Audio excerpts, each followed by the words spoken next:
What fun, I thought, to finally own an ant farm. How interesting it would be to while away the hours watching the ants going about their business. And at first, kind viewer, it was fun, watching them multiply, expanding their home. I spent many hours watching every detail of their lives, doing what they had to do to survive. In fact, it's all I did, every day. They depended on me, you see. I think I started to love them. And of course, I wanted them to love me back. Such was my fun and my infinite love. I decided to extend the ant farm. Now, perhaps I went a little too far, especially in a residential area, but at last count, my colony consisted of 6.5 billion ants living in 2 tons of soil resting between 20 square meters of toughened glass, with 10,278 high-resolution digital cameras scattered throughout the nest. This time, I'd be able to see everything. As my hobby grew into obsession, I decided to actually take a close look at my beloved ants. I began to take an interest in individual ants, their habits, their behaviour, their lifestyles. And I have to tell you, kind viewer, it was somewhat of a shock. Ants are animals. They do the most disgusting things.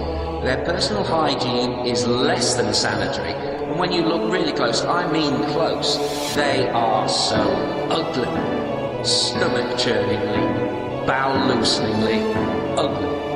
They fornicate in groups, they murder each other, have no manners, and the idea that they should hide their genitalia simply hasn't occurred to any of them.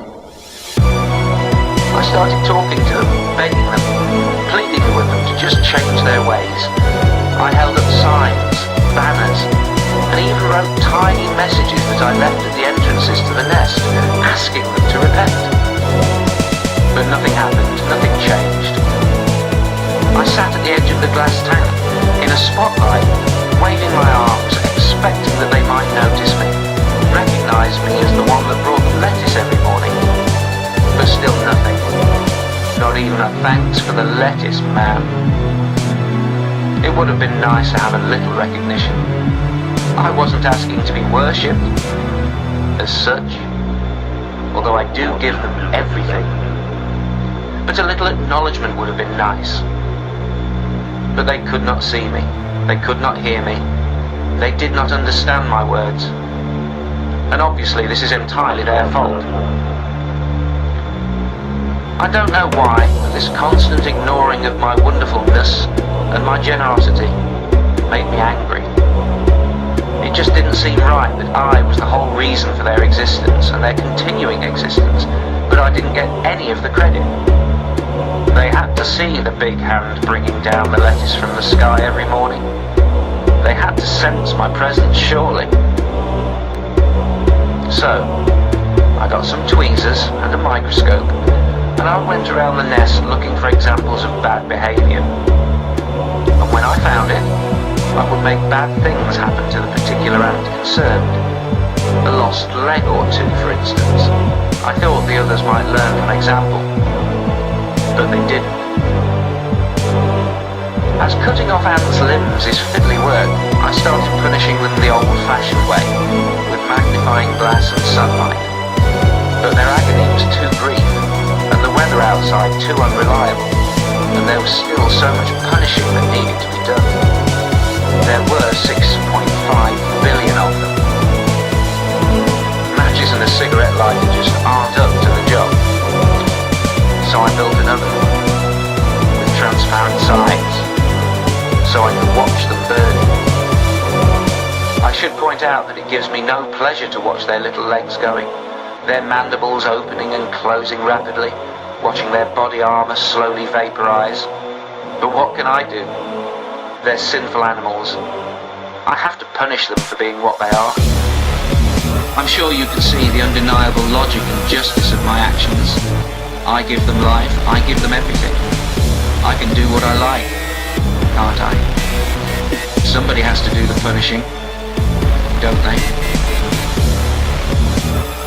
I found that if I place them in an oven to exactly 110.8 degrees, I can keep them alive and writhing in agony almost indefinitely.